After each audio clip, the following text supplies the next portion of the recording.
Hello anime fans, तो कैसे हैं आप सब। आज की इस वीडियो में मैं करने वाला हूँ फायर फोर्स के सीजन 3 के एपिसोड 1 का हिंदी एक्सप्लेनेशन। इसके पिछले दोनों सीजन का रिकैप आप लोग देख लेना ताकि आपको स्टोरी और अच्छे से समझ में आ जाए। अगर आप चाहते हैं मैं इसके सीजन 1 और सीजन 2 का शॉर्ट रिकैप बना दूं तो कमेंट करके बताइए, मैं उसके ऊपर भी एक अलग से वीडियो बना दूंगा। तो चलिए शुरू करते हैं। एपिसोड की शुरुआत ही एकदम सिनेमैटिक एक्सपीरियंस से होती है। हम देखते हैं अडोला की भयंकर लैंडस्केप जहाँ इन्फर्नस इधर उधर भटक रहे होते हैं और एक अनोखा अंधेरा जो हर तरफ फैला हुआ होता है। इस सीन में एक मुस्कुराता हुआ क्रीपी सा मून देखने को मिलता है जो रात को एक अजीब सी रोशनी से भर देता है और इन्फर्नल्स की आवाजें उनके दिल की उदासी को बयां करती है। इस सब का मजा तब और बढ़ जाता है जब हम देखते हैं कि एवेंजर्स को जो इस डरावने सीन को एक अलग ही खुशी के साथ एंजॉय कर रहा होता है। उसकी स्माइल देखकर लगता है मानो कुछ बड़ा होने वाला है। अगला सीन शिफ्ट होता है जिसमें हम देखते हैं ओमिया को जो घबराहट और दर्द के साथ अपने सेशन को कंप्लीट करती है। उसकी चीख और स्ट्रगल हमें बताते हैं कि कैसे वो अपने अंदर की एनर्जीज को एक साथ लाने की कोशिश कर रही है। साथ ही कैरन जो बस बाहर से सब कुछ देख रहा होता है, उसके एक्सप्रेशन से हमें पता चलता है कि कुछ तो बहुत बड़ा होने वाला है। ये लोग एम्पायर को अपने नए रूप में बदलने की बात कर रहे होते हैं। फिर हम वापस चलते हैं कंपनी 8 के बेस पे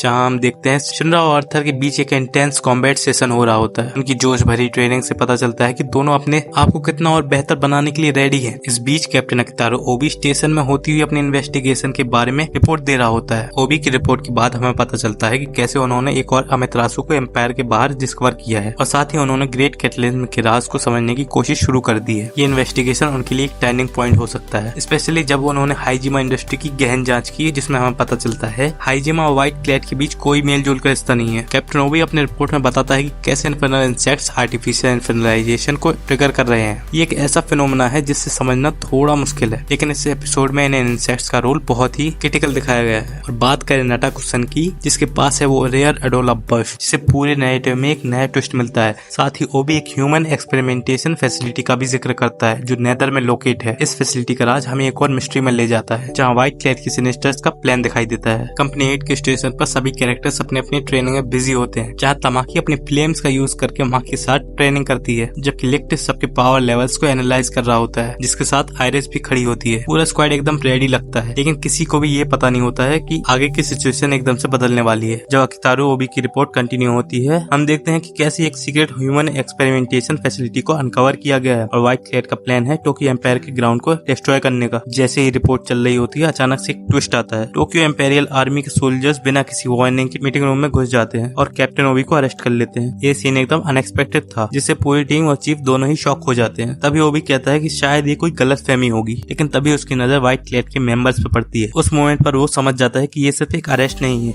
ये एक गेम का प्लान है। इस अरेस्ट से ही आगे की स्टोरी लाइन का सीधा कनेक्शन बनते हुए दिखता है जिसमें कंपनी 8 और टोक्यो एम्पायर के बीच के एक नया कॉन्फ्लिक्ट शुरू होता है और इसी दौरान एम्पायर का दूसरा चेहरा सामने आता है होली सोल टेम्पल में जहां रेफेल्स थर्ड अपने थॉट्स को बयां करता है। वो बताता है कैसे लोग ग्रेट कैटेक्लिज्म के बाद से स्पॉन्टेनियस ह्यूमन कंबशन के डर में जी रहे हैं, लेकिन अब समय आ गया कि एम्पायर अपने एक नए रूप में आए जहां सब लोग एक साथ होकर एक नई शुरुआत कर सके। रेफेल्स थर्ड ने कैप्टन लियोनार्ड बर्न्स और उनकी टीम को भी एक स्पेशल टास्क के लिए बुलाया होता है जिसमें व्हाइट क्लैड के साथ मिलकर एम्पायर के फ्यूचर को शेप करने का प्लान होता है। रेफेल्स का कहना होता है कि व्हाइट क्लैड के पास अडोला बस्ट है जो हमें सन गॉड तक ले जाएगा। ओमिया कहती है कि हम यहाँ लड़ने नहीं आए, हम यहाँ सच दिखाने आए। फिर वो डायरेक्टली बर्न्स के दिमाग के थॉट्स को पढ़ने लगती है और जैसे ही बर्न्स एवेंजलिस्ट की डिवाइन मैडनेस को महसूस करता है वो उसके सामने झुक जाता है। जैसे जैसे नैरेटिव आगे बढ़ता है हम देखते हैं कि कंपनी 8 में हिनाओ को एक कॉल मिलता है और वो सबको बताता है कि कैप्टन ओबी को अरेस्ट कर लिया गया है। सब लोग कंफ्यूज हो जाते हैं कि कैसे, क्यों और व्हाइट क्लैड उन तक पहुंची कैसे। यहाँ पर एक इमोशनल डिलेमा देखने को मिलता है। तभी शिनरा कहता है मैं अपने आप को उनके हवाले कर देता हूँ, अगर इससे कैप्टन ओबी बच जाते हैं तो। हिनावा कहता है कंपनी 8 के मेंबर्स अभी अपने दोस्तों को बेचेगी नहीं, लेकिन अगर मुझे गद्दार होकर भी ओबी को बचाना पड़े तो मैं वो भी करूंगा। तभी शिनरा, आर्थर, तमाकी, आयरिस सब कहते हैं हम आपको अकेले नहीं जाने देंगे, हम भी आपके साथ चलेंगे। एपिसोड के एंड में हमें एक और ट्विस्ट देखने को मिलता है जब कैप्टन लियोनार्ड बर्न्स होमिया से पूछता है कि क्या एवेंजलिस्ट का प्लान शिनरा और उसके अडोला बस्ट को दोबारा कैप्चर करने का है। होमिया का जवाब और भी शॉकिंग होता है जिसे व्हाइट क्लैड का अल्टीमेट गोल